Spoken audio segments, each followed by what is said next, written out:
नमस्कार। यूपी विधानसभा 2022 के दूसरे चरण के लिए यहां पर 9 जिलों की 55 विधानसभा सीटों पर 14 फरवरी को मतदान होना है और आज चुनाव प्रचार का आखिरी दिन है। और ऐसे में सभी राजनीतिक दलों ने चुनाव प्रचार के लिए अपनी पूरी ताकत झोंक दी है और बीजेपी भी जोर शोर से चुनाव प्रचार में लगी हुई है।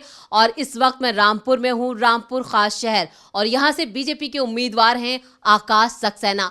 नाम ही काफी है क्योंकि ये जो समाजवादियों का गढ़ जिसे कहा जाता है, वहां पर अब सीधी चुनौती दे रहे हैं आकाश सक्सेना। और शायद वजह भी कुछ ऐसी है कि जिससे हम ये सीट भी खास हो जाती है और जो हमारे साथ मेहमान हैं वो भी खास हो जाते हैं। स्वागत है सर आपका डीवी लाइव पर। धन्यवाद। सर, पहला सवाल तो मेरा यही है, यहाँ पर जिस तरह से आजम खान की यहाँ पर बात करूंगी, जेल में मौजूद हैं लेकिन अपना संसदीय सीट छोड़कर विधायकी का चुनाव लड़ रहे हैं, वजह आप? देखिए, ये तो उनको तय करना चाहिए कि सांसद होने के बाद वो क्यों विधायकी का चुनाव लड़ रहे हैं। तो इस सवाल का जवाब तो वही दे सकते हैं। अब चूंकि चुनाव मैदान में सामने हैं तो जाहिर सी बात है, रामपुर की जनता मन बना चुकी है इस बार, और रामपुर की जनता इस बार रामपुर को आजम मुक्त रामपुर बनाने जा रही है। जो आप पर आरोप लगे हैं कि आप ही की वजह से वो जेल में है और पूरा परिवार जिस तरह से प्रताड़ित है यहाँ पर, तो ये इन आरोपों में कितनी सच्चाई आप देख रहे हैं?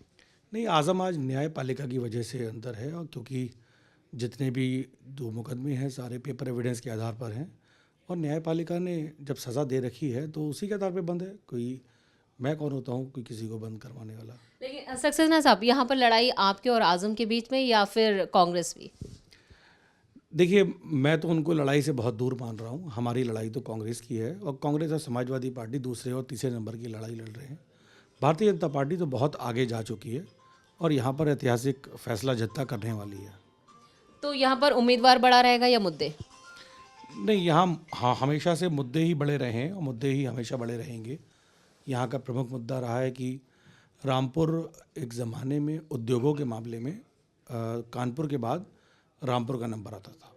देखिए, विधायकी उनके पास है, संसदीय सीट आजम खान साहब के पास है, राजनीतिक रसूख जो है वो कहते हैं आजम खान का पूरा गढ़ी यहाँ पर कहा जाता है कि ये आजम खान। 2017 जब मोदी लहर थी उस वक्त भी यहाँ पर हमने देखा कि उन्होंने 3 सीटें निकाल ली समाजवादी पार्टी ने और 2 पर बीजेपी का कब्जा। तो ऐसे में सिर्फ यहाँ आपकी लड़ाई सीधी देख रहे हैं या बाकी जो 5 सीटें हैं वहाँ पर भी बीजेपी टक्कर देगी? नहीं, भारतीय जनता पार्टी 5 सीटों पर बहुत मजबूत तरीके से लड़ रही है और 5 सीटों पर आज जीतने की स्थिति है, और ईश्वर ने चाहा इसको जीतेंगे। लेकिन यहाँ पर जो मुस्लिम बहुल इलाका है, सबसे बड़ा जो कहा जाता है वो ये कि ये एक बड़ी चुनौती बीजेपी के लिए 55 सीटें, क्योंकि 9 ज़िले हैं, 55 सीटें हैं और एक मुस्लिम बहुल इलाका ये माना जाता है, जो बीजेपी के लिए एक बड़ी वजह भी है। और ये भी कहा जा रहा है तो शायद इसलिए ही रामपुर में योगी जी का चुनाव प्रचार ना करना, इस पर क्या कहेंगे?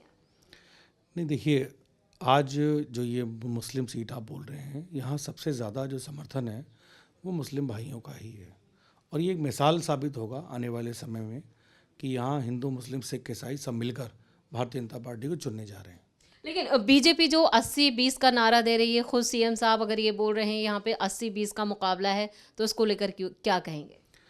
80-20 का मतलब आप क्या समझती हैं, क्या मतलब हुआ 80-20? ये सवाल तो मैंने आपसे किया। ये जब अगर आपके ही जो नेता हैं या सीएम हैं मुख्यमंत्री जी, अगर वो महाराज जी अगर इसे उठा रहे हैं कि ये 80-20 की लड़ाई है, तो आप बताएंगे मुझे कि 80-20 है क्या आखिर? उन्होंने 80-20 कहा, ये तो आप लोगों का अपना आकलन है कि 80 और 20 का मतलब जो आप लोगों ने निकाला, लेकिन भारतीय जनता पार्टी या कभी किसी ने नहीं कहा कि 80-20 की परिभाषा का कभी उन्होंने नहीं बोली। रामपुर में है 80-20?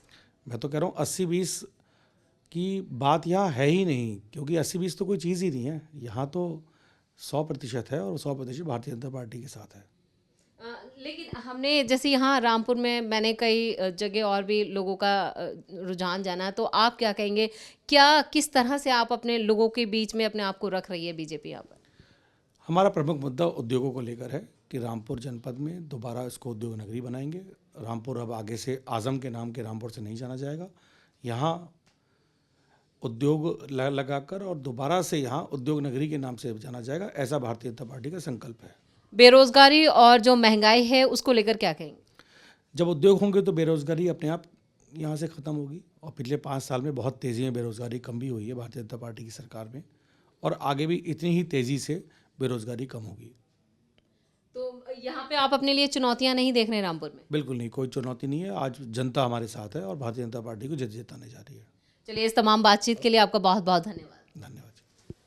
तो ये थे बीजेपी के प्रत्याशी रामपुर से आकाश सक्सेना। आकाश सक्सेना अब ये 10 मार्च के नतीजे तय करेंगे कि वो आकाश पर क्षितिज की तरह चमकते हैं या फिर यहाँ पर आजम अपनी जीत का जो दावा किया जा रहा है कि अगर वो जेल में हैं तब भी यहाँ पर कोई फर्क नहीं पड़ता, उनकी गैर मौजूदगी भी उनका झंडा बुलंद करेगी। लेकिन ये तो नतीजे ही तय करेंगे और जब 14 फरवरी को मतदान होगा तो जनता यहाँ पर जो उनकी किस्मत है वो ईवीएम में कैद कर देगी और 10 मार्च को जो नतीजे आएंगे वो सबके सामने होंगे। डीबी लाइव पर खबरों का सिलसिला जारी है, तो आप देखते रहिए डीबी लाइव। नमस्कार।